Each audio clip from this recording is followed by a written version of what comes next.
Okay, let's talk about bonding. So we've talked about atoms, right? And we've talked about the fact that atoms can be stable or unstable depending on how many electrons they have on their rings. Well, here's the problem with stability. Atoms don't want to be unstable, right? Just like you don't want to be unstable. You want to be stable. You want to feel comfortable. And that's what makes atoms form bonds. So let's say I have 4 electrons in my outer ring and I'm missing 4. I need to get those from somewhere. And the way I get them is I form bonds with other elements and I make something called a compound. So a compound is very simply a substance that's made of 2 or more different elements that are bonded together. So examples would be salt, like what you put on your food, NaCl, it's sodium and chlorine that's bonded together, or water, which is H2O, which would be hydrogen, 2 hydrogens bonded to an oxygen, giving it its characteristics. Now, another term you need to be familiar with is called a molecule. Now, a lot of times people use those terms interchangeably. They don't mean the same thing. Anything that is a combination of 2 or more elements is called a compound.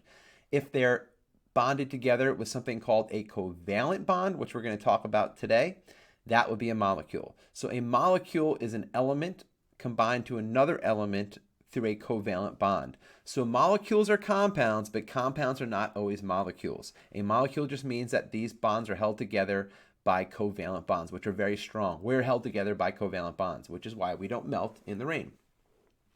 So let's talk a little bit about the different types of bonds. And I'm going to use an example that I think might be helpful.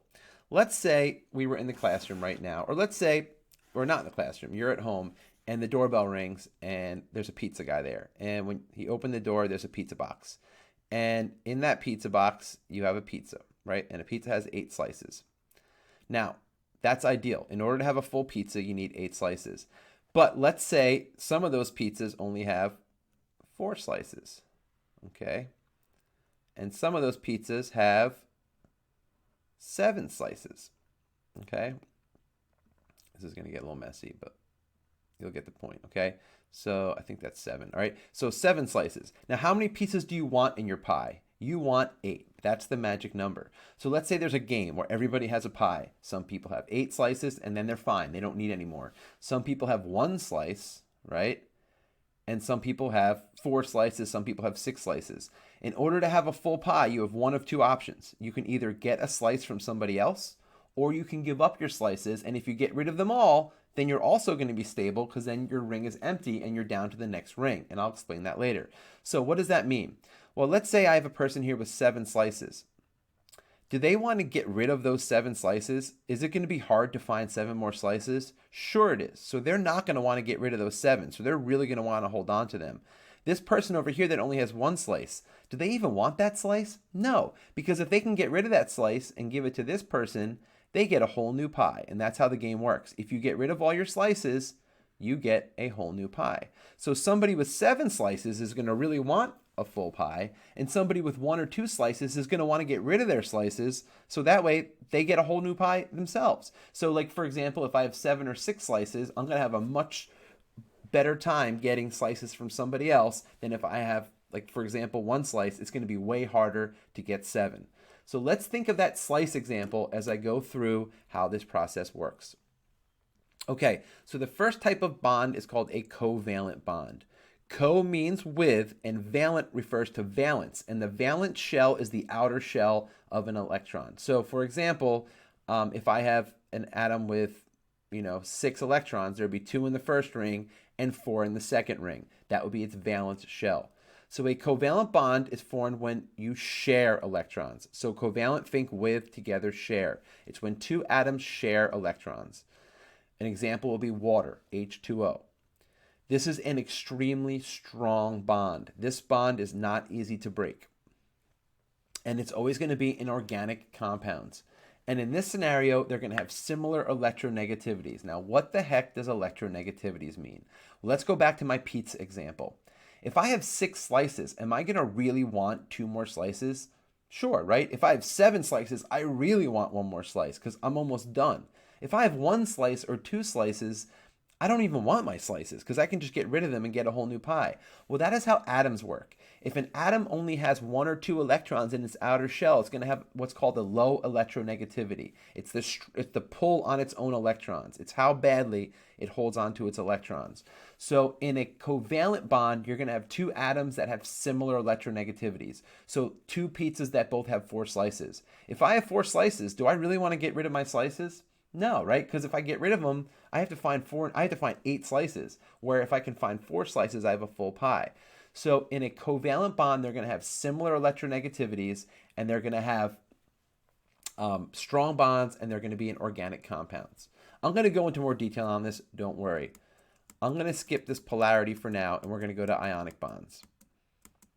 In an ionic bond, this is a little bit different. In an ionic bond, you're going to have a scenario where they have opposite charges combining. So this is not sharing electrons. An ion either gains or loses electrons. It has acquired or gained, or it's it's a positive or a negative charge. So for example, sodium and chlorine would make sodium chloride. They have very different electronegativities. So let's go back to my example over here. Okay, so we have 2 atoms here. One is sodium and one is chlorine. So let's just fill this in real quick with some electrons. Okay, so if you take a look here, the atomic number is 11, so we're going to have 11 electrons.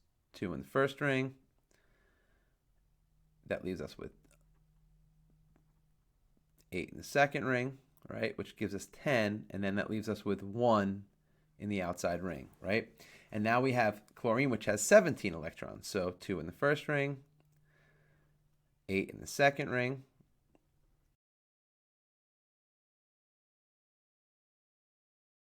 And then that leaves us with 7 in the outside ring, right? Because it's 17. So what we have a scenario is neither of these is completely full, right? This one has 1, so it needs 7 more.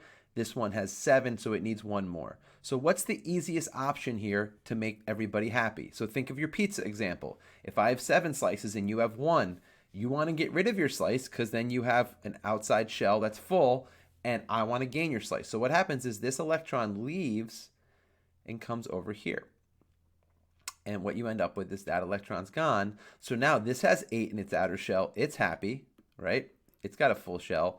This one just lost an electron, but now its outer shell has 8 because it got rid of that last electron. So it's happy.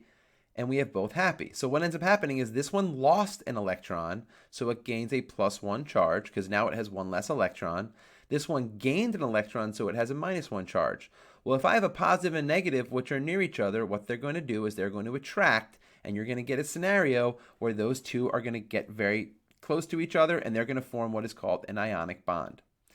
That ionic bond is caused by the attraction between the positive and the negative. It is not a very strong bond. It's not a strong bond because all it takes is something like water to come in and break that bond. So this would be an example of an ionic bond.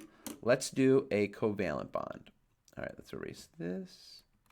Okay, so in a covalent bond, now we're talking about a scenario where we have 2 elements that have similar electronegativity. So let's go with oxygen. Oxygen has 8 and 16, 8 and 16. So we do 2 in our first ring, and then that leaves us with 6, right? And then this one has 2 and 6. Well, here's the problem. Neither of these elements wants to give up their, okay, so this one would also have 6 in its outer ring. So it needs 2 more here, and it needs 2 more here. So in reality, neither one wants to give up their electrons. So what happens is instead of it becoming 2 separate electrons which are held together, atoms that are held together by a charge, these actually fuse together and their outer shells combine, and you get one big shell where you have a total number of 8. So basically what happens is they share their electrons. And because they're sharing their electrons, they're going to be it's a strong bond. They're actually sharing their valence shells. They get very close to each other and it's hard to break. So like for example, oxygen gas would be a covalently bonded molecule, and those electrons don't want to break apart.